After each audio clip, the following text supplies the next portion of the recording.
Hey, good morning, everyone. Everybody hear me okay? Good, good, good.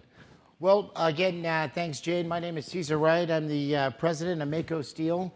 I won't bore you too much on my history, but just so you know who I am, got in the industry back in 91, started Mako in 93.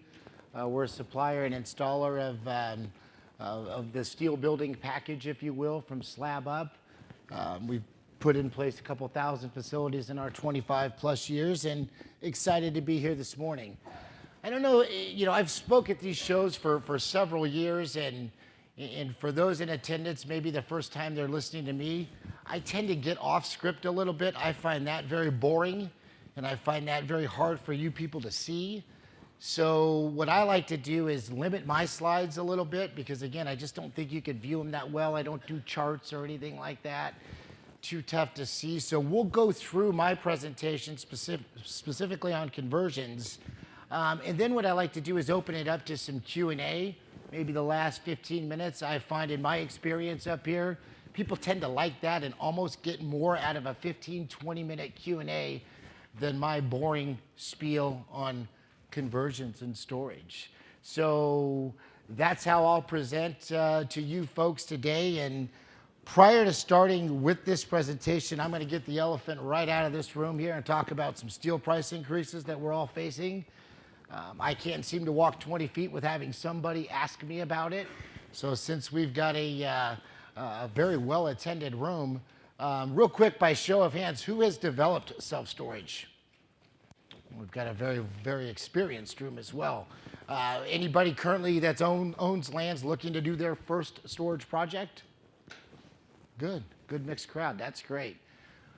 Well, we're not going to get into the political side of what's happened here in our incestuous little steel industry, but the facts of the matter are as such. Our sitting president has imposed steel tariffs to the tune of 25% to offshore countries, and the impact to us is significant. And you as a developer, be it experienced or first time, it's important that you know a little bit about it. I'm not going to spend too much time on it, but what we're currently looking at is we're in our third consecutive month of increases in steel. We're already at 18% since January. I'm being told that we can expect to see an additional 10% in May and in June.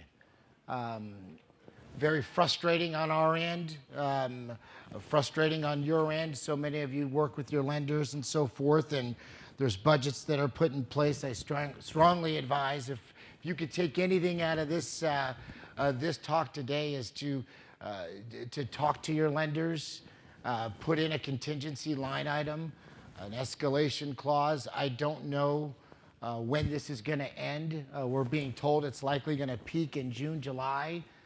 And then I don't know if anybody's here from U.S. Steel or Nucor, but if they are, I don't really care. It's good old-fashioned domestic greed, and I'll debate that till I'm blue in the face. They have an opportunity to create some price influx, and they're definitely doing it. In our world of steel is a commodity. It makes it very difficult for us because we're buying basically when it's roll formed. So many people have asked, hey, can you secure my pricing? Can you do this? Can I prepay? The answers are unfortunately no, we cannot. And it's a challenging time. We dealt with it in 2004. We'll likely, it seems a little bit more magnified right now because I think the volume of the work that we're seeing is bigger. In size, be it most ground ups, it could range now between 80 and 100,000 square feet. It's almost par for the course. Back in 04, when tariffs were imposed, those jobs weren't that big. There were a lot of single-story exterior access stuff that might be 30, 40,000 square feet phase one. So I think those prices were tolerated a little bit more. There's a couple folks that I'm sure you'll see on the trade show floor that do some feasibility work, and we'll chat about that a little bit here in a minute. But one gentleman in particular, I won't mention his name, but he does state if your project's that tight, maybe it's not the right project to build. So financially, from a budget standpoint. So again, just keeping you all informed of what we know. We're learning daily, and it's literally, I was with my steel vendors this morning for 2 hours. And I'll probably be, we're conversing every other day pretty much right now. So a little bit of uncharted waters. So again, if you do have a takeaway from this, be cognizant of it. Maybe put in a contingency for some escalation in cost, and not just steel. That falls into, things such as concrete, rebar, electrical, mechanical, sprinklers. It goes on and on and on. So that's enough of that. Let's talk conversions. So this morning, guys, I wanted, ladies and gentlemen, on the conversion side of things, we sure saw this business get a lot busier during the recession, specifically, 9, 10, 11, 12. We saw a lot of big box retail companies you've heard of, Circuit City, that one jumps out quickly. So many people that we saw and conversed with were looking at those specific projects and buildings to convert. They love the visibility of them. They're usually in a highly trafficked area with good retail presence. So we saw these conversions really start to take off in that time frame. They're a really interesting and potentially a very good and faster way to develop self-storage. Obviously, your infrastructure's in place, and you kind of hit the ground running, and typically planning and zoning is not an issue because most of the buildings that were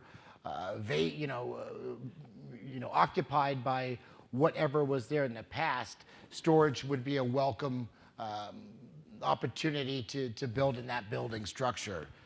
So we'll look at a couple things. When you're looking at a conversion of a building, what do you want to look for? Well, bullet point one's, who doesn't? It's an inexpensive building in a high density area. Duh, right? That's page one. So that's your perfect world. The vertical clearance is a topic that gets talked about a lot. So I can tell you guys from my experience with the construction of these storage conversions within a structure, typically you're looking at about 10-foot floor-to-floor height. We have done a couple with an 18-foot clear height. It does make your second floor a little tidy. Maybe that floor one goes to, not getting too technical with you here, but like 9'8", because typically your deck, your concrete separation floor is 4.5 inches. So you get a little tight on that second floor, especially if you're in a market where you're doing climate control and you have mechanical running through it. Sprinklers don't affect it all that much. You could offset them, so they're not too much of a hindrance there for you. But know when you're looking at the height of an existing structure, if you're looking at one, if you're going to do 2 stories, 20 foot, I would say is a good optimum height that you should target. If you're going 3 stories, pretty simple math, add 10 more feet. So for 30 feet. Zoned correctly is typically not a problem. Again, depending on what was there in the past, it's commercial industrial likely. So depending on what it is. Now, if it were that Circuit City building, they may not welcome a storage project in that area. Maybe they want to get a little bit more tax revenue, sales tax revenue. So you might have to legislate that with the local municipality and lobby it a little bit and fight on your own behalf to get that through, maybe like the planning and zoning side of it. Structurally sound, that's something, don't underestimate that. That's extremely important. I'll probably touch on it a couple more times. Oftentimes when we're building the buildings, we have to have a separation gap within the structure itself for seismic restrictions, depending on where your building is located. So when we do these conversions, in essence, what you're doing is you're building a building within a building with the seismic gap to it. Other times, some structural engineers may allow you to attach to the existing structure, depending on where it's at and how thick that existing wall or those walls are. Typical tilt wall constructions anywhere between 7.5 and 9 inches thick. Oftentimes, if you're not in a seismic sensitive area, you can't attach to that structure. So when we look at I want to touch on this bottom point here, and it's in blue, so it's probably hard to read. Apologize for that. But again, through that time of 9, 10, 11, and 12, the years, again, these commercial retailers are downsizing. They weren't surviving in the business climate that they were currently in, and then also we hear a lot with e-commerce, just shopping online. We all know that company Amazon does a lot of that. So we're seeing a lot of the maybe the older companies, older retail companies, furniture companies. We've seen a lot of movie theaters, which present some different challenges, but we have seen some vacated movie theaters that have been looked at for an opportunity for storage. So we'll touch a little bit on the structural side of it, because it's very important, and I thought it was on this slide here, but when you are looking at an existing building, please take note of that slab thickness that's currently there. It's probably one of the most important things and often gets overlooked. When you're storing products in a storage building that's multi-level, we're loading that floor and designing it for 125 pounds per square foot. That's a sizable load. To put that in perspective, when you do office, that number's 70, 75. Storage is 125 pounds per square foot. Oftentimes, the existing slab may need to be renovated, which could be done a couple different ways. You could bring in equipment, do trench footings. Sometimes you could pour over the top of an existing slab. That's what's happening here in that top little photo there. You're seeing an existing slab that's got rebar being placed on top of it. We'll call that in our industry a topper slab. And if my memory serves me correct, they poured an additional 3 inches on that slab to structurally accommodate the building loads of storage. So certainly don't underestimate that. It's kind of page 1 stuff here, and I know that a lot of hands came up when I asked who's built storage before, but again, talking to a feasibility consultant, I know there's some lenders, here at the show. Oftentimes, they may want to see that before they lend you money as well. Once you maybe take that step, engaging with an architect, making sure you've got the right floor plan in place, which you think is going to work for that specific building, what modifications need to be done on the exterior, maybe to dress it up a little bit. That could be done very simply and cost effectively if you're looking at the right products, which we'll touch on that a little bit as well. And then again, when you're talking conversions, depending on if you're an owner builder, or if you're going to hire a general contractor, it's good to get them in early. Hey, the beauty of these existing structures is that you've got so much there already. Oftentimes they're geared with mechanical, with rooftop units, so you could check that box. May need to be modified for storage, but it's there.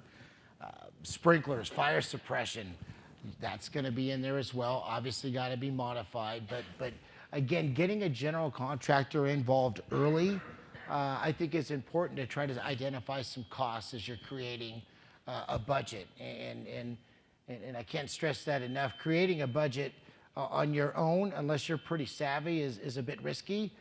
Getting a general contractor that has experience specifically in doing maybe some conversions, I think is hugely important to make sure you're putting the right budget in place. We'll talk a little bit of numbers at the end on what we're currently seeing on what I'll call hard costs. So no softs on these conversions towards the end. Another thing also, we're looking at a project up in the Northwest, and the roof on this particular project's in pretty bad shape. So though you may have an attractive buy on this structure, this building you're looking at, highly suggest you bring somebody in to take a look at the existing roof. Is it a metal roof? Is it a TPO roof, built up? What's the condition of it? Do you need to re-roof it as you move forward with your project on the inside? I'd be surprised how many developers I've spoke to that, I'll ask that question, hey, what kind of roof is it? I don't know. Like, really? You just paid X dollars for this building and you don't know what kind of roof's on it? Okay, interesting. So it's, again, sometimes often, things can get overlooked, and that's when you shouldn't overlook the existing roof type, and again, not to beat the dead horse on this foundation, but again, very important when you're looking at dollars and cents. So when you're going to make your plan to develop and do this conversion, again, you want to check with your jurisdiction, make sure you're good to go, obviously. We talked about the details with the contractor, getting an architect in play. The rebranding of a building, we're starting to see these buildings, and I believe the gentleman that spoke before me was talking about some urban infill. It's a term that seems to be coined in our industry a lot more. I think I'd mentioned there briefly at the beginning that the storage industry has changed so much since I started in it back in the early 90s. Again, people were building exterior access single level projects and a little bit outside of town. You roll up there, lift the door up, throw your stuff in, shut the door, and away you go. We're now doing a site up in the state of Washington outside of Seattle that's a 33,000 square footprint. Property lined on 3 sides, 1 down, 3 up. That's what we're seeing now in storage. We're seeing more of the urban infill. These sites are more expensive. The dirt's more expensive. In efforts to offset that, you've got to either go multi-level. Well, you have to go multi-level to obviously make your numbers work as you put them together as the owner. So when you look at what we talk about on the exterior, oftentimes these existing buildings are pretty vanilla. We could come in, or your contractor could come in, and you could fur out some framing on the exterior wall, put in some architecturally pleasing panels, different colors, suitable to maybe what the municipality has around it or other buildings around it. And there's a lot of options you could do with exterior metal siding. Some could get quite expensive, but others, if you're smart and you're doing some homework on it, again, consult with people that build them. Hopefully you could find some good ways to look at that and stay within a reasonable budget. When I say some could get expensive, I've seen some exterior insulated panels put on these structures. Those go for $30 a foot. I mean, they're beautiful if you're building a hospital, but I don't know if you need it on your storage building. You have 8,000 square feet of metal siding, and next thing you know, you got a $250,000 line item in metal siding. That's an awfully high number for what, if I don't offend anybody, it's just storage, right? So that being said, look for options when you're dressing up potentially the exterior. Paint's a good option too. That's really cheap. So just keep that in mind. I have a couple photos of some buildings, and that's what we call the rebranding of a building. One more time on that slab, for those of you that I could just really emphasize, we talked about it. Some of these buildings, you may not be able to have the as-builts. The city or county planning department may not even have them anymore. Get it cored. You could bring in a company to find 3 or 4 spots. Core it. Let's see if it's reinforced with anything. Is there rebar in that slab? How thick is that slab? It's not that expensive to do, and it probably, or I would recommend you do it during your own due diligence. I know you want to try to keep the money in your pocket during some due diligence, but I don't know. My dad told me you're going to spend money to make money a little bit, so getting that slab cored is a relatively inexpensive way to really know what you've got if the existing plans are not available. Heck, you can even x-ray them now. Things are pretty fancy these days. That's a little bit more expensive, but that's available to you as well.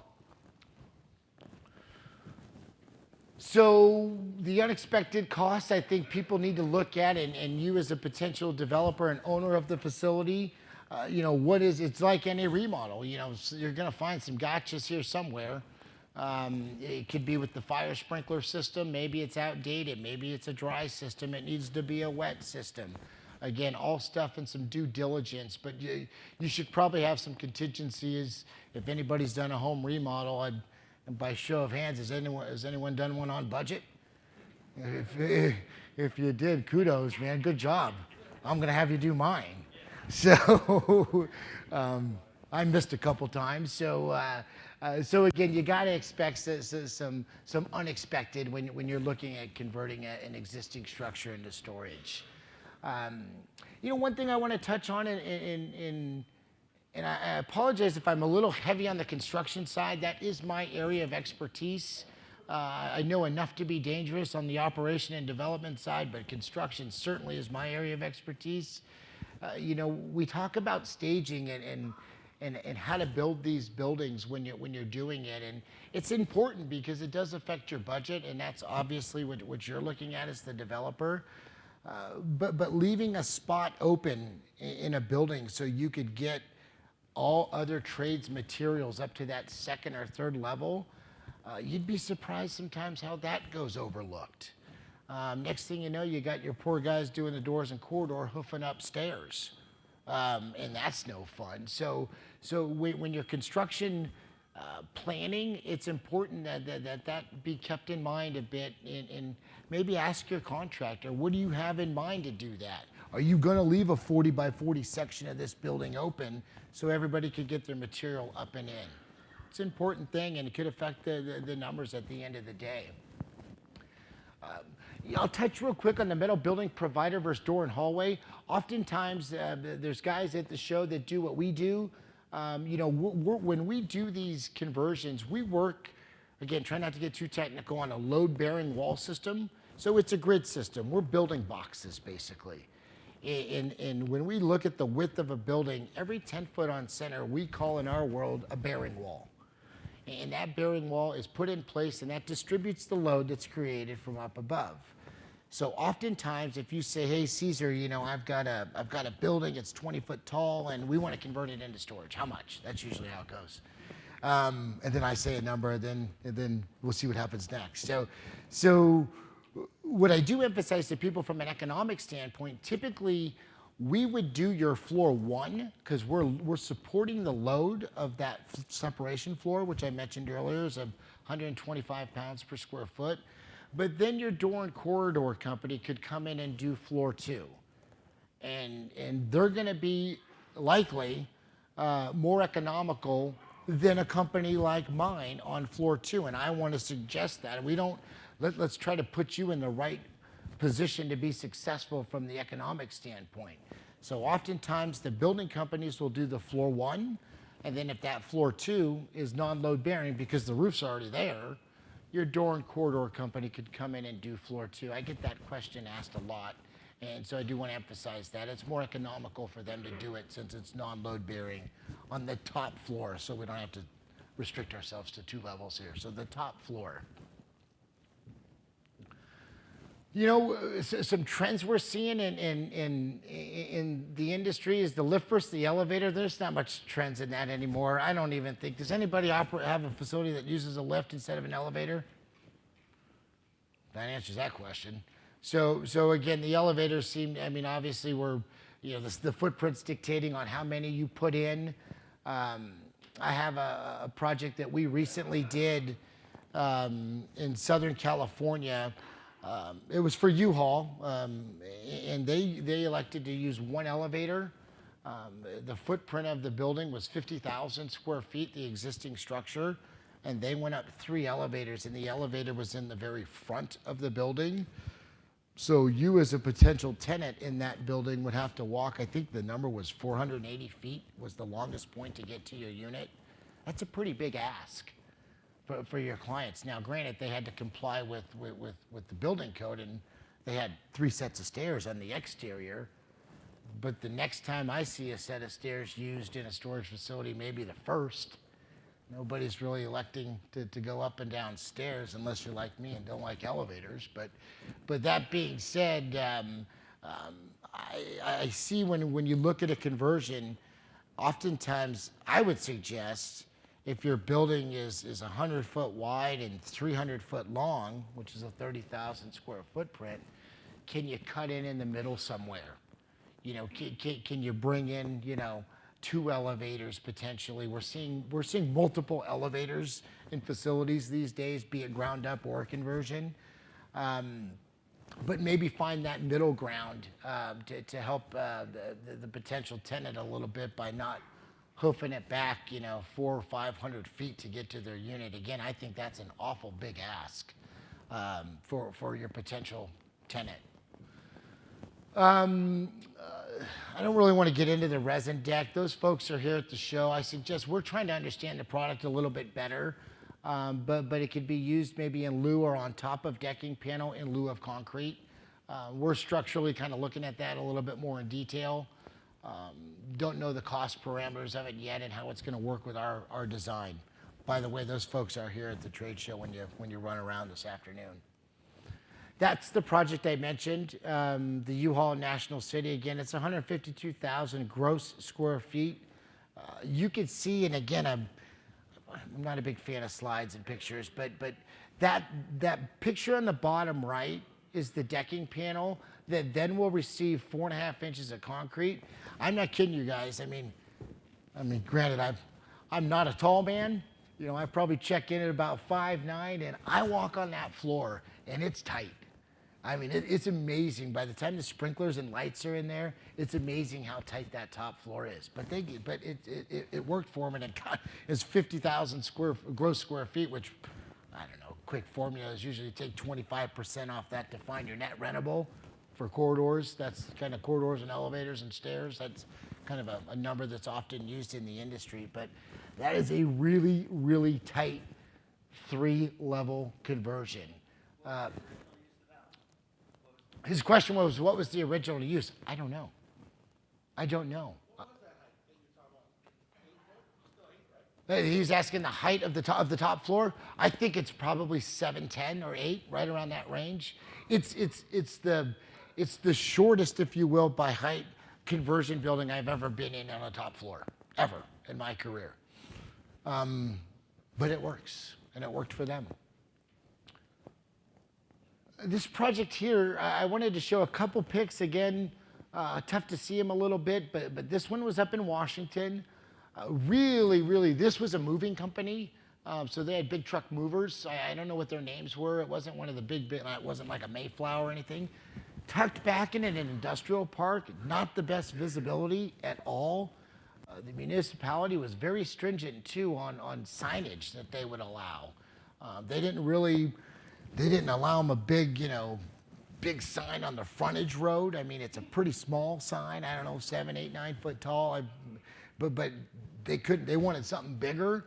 You got to kind of know where that facility is at. I guess, from what I understand, it's been extremely successful. But that building had only been in place about 10 years and was occupied for, I think, 5. Group came in, purchased the building. Probably one of the cleaner conversions that we've seen. Access was really good. It was 33 foot tall, so they did about 10'4" every floor. And as you can see there, you can't see it too well, but in the bottom right picture, I talked earlier about maybe leaving an opening to bring up other material for trades. That's what they did. That section they left open was 40 by 40. And then after everything was up and loaded, they came back and poured that section in. It is a bit more of an incurred cost because you got to bring your concrete guy back, but again, it's well worth it, and I think it expedited the project as well, at least in my opinion, it did. So that one was up in Redmond, Washington. I'm going to touch on this one, and then time-wise, again, I find that sometimes we do better with some Q&A stuff, and I think hopefully we can. I find this industry, it's the only industry I've ever been in, but it's a very sharing industry. So I like to do that at the end of these. So I'm going to open it up to that here in just a few. But I did want to point this one out here. This is a project that was done in Irvine, California. This is not a conversion. This is a bit off script as well on my presentation today. And for a guy who sells steel for a living, I think it's important that I let you guys know, as we're dealing with some pretty significant increases, are there other ways to build these buildings? Take conversion aside for a second, and when you're looking at an exterior CMU building such as this, well, it's less steel, but it works. And it worked economically for this specific development. It's branded Extra Space. I don't believe they wholly own this one. They third-party manage it. Now, granted, you've got incurred costs with masonry or exterior tilt, But it should be looked at in this marketplace and where this market's going. Is that a possible opportunity if you're looking at multi-level to weigh that option?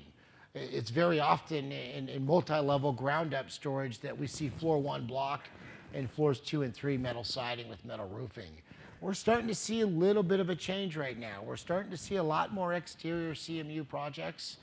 So something if you're thinking about a ground-up to weigh some pros and cons, dollars and cents on maybe an exterior CMU building as opposed to exterior metal to see where those costs are now going to come in at. Again, we're in some pretty uncharted waters right now with dollars and cents. You mentioned Irvine. No, it's high rent district. You know, no question, big time. That's that panel, by the way, I talked about. I don't think that was $30 a square foot, if I remember right. It was a 2-inch or 3-inch insulated panel. Extra Space likes their colors to be a specific green. That one's not as, I call it limey. If those of you, maybe some of you operate Extra Space, but their new color scheme, which I think is pretty cool. I dig it. It's nice. But that's an extremely expensive panel. And again, that's kind of tucked a little bit back, and there's several ways to skin a cat, folks. I mean, it's just one that, when you're skinning it and you're maybe talking to an architect, say, architect, this all looks pretty on paper, but you as the developer have to pay for it. So maybe understand what that architect is putting on paper. If he says, oh, it's a 2-inch insulated panel, that's great. And the color's, Hartford green. Well, Hartford green's not a standard color. So now you got to go pay for a coil to go find a minimum mortar coil to get Hartford green. So, but it's already been through planning and zoning. So then you got to go back and, knowing what your architect may be doing on the front end is a good thing for you to be in touch with your project. Again, some things look pretty on paper, but the constructability of them is in the cost of them are obviously what matters the most at the end of the day. So that's my spiel on my end. What I'd like to do is open it up to some questions for about 10 or 15 minutes. And I'll be certain, I don't think anybody's running around with a mic. And I'll repeat the question because I think they're doing video.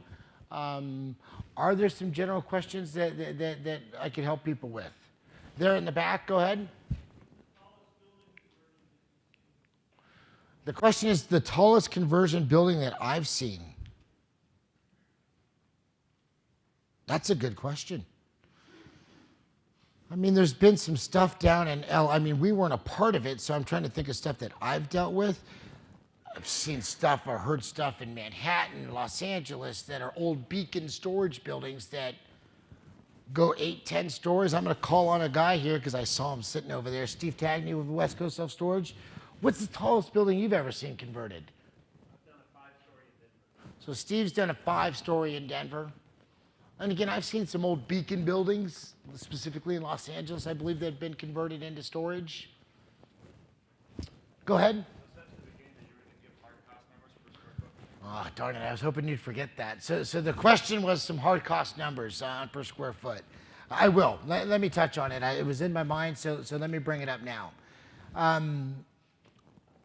The ones we saw, let me show you this one right here. This building here, again, there was no renovations to the exterior of the building, less the paint and that awning or the canopy that you're seeing there. They did have to dig in some trench footings on the slab. I spoke with that general contractor prior to coming here. This was done in 2015. Hard cost after permit, he was at $34 a square foot. I say that number very carefully right now because that was 2015. So I would suggest that number be up probably closer to 40 right now. And that's kind of where I've seen. This one here, that was, no, he never told me his hard cost. I ask, and some folks tell and some don't. Usually the developers that we work with, I tend to ask a lot of questions. So it's a question that gets asked to me a lot. So never found out the hard cost of that one. This one here came in, let's see, where was it? It was the one in, oh, I don't have it there. Another one that recently was done, I think he was at $38 a square foot, hard cost. So hopefully that'll help you a little bit there. Go ahead. You were talking doing these in modular, instead of modular, so are you talking a pre-engineered building or conventional building? This is a good question. So his question was, I was talking about a load-bearing wall system, 10 foot on center. It's a great question because oftentimes in these existing buildings, you'll have some existing posts that are supporting the roof. So we come in and we work around those posts. So we're not bringing in red iron steel or rigid frame steel. We're bringing in light gauge steel, like a floor one framing, again, try not to get too technical, for a 2-story building, if we're supporting a deck, is likely gonna be 6 by 2.5, 16 gauge. So it's cold form light gauge steel. And those studs are on 30 inches on center with load-bearing walls, 10 foot on center. So no red iron are the numbers that I'm referencing here. And his question was this resin floor, this product. I'm not educated enough on it to speak on it yet. It's a bit new for me. We do have all their data. I'm asking our engineer to get it in his queue to look at it, to see how it could work with our system. Do we have to deck it and then put the resin on top, or can it not?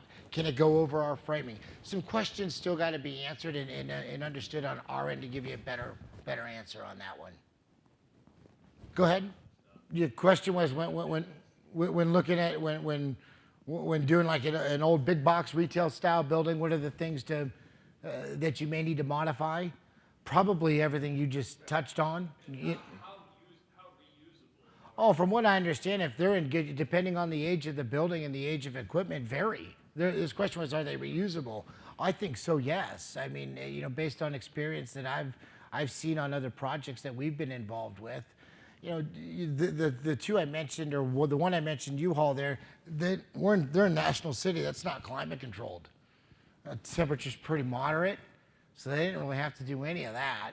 But if you get into some colder climates and potentially warmer climates, obviously, that you need to cool, then I guess that's going to be up to the mechanical contractor to look at what's currently there and then assess what you may need to do your retrofit.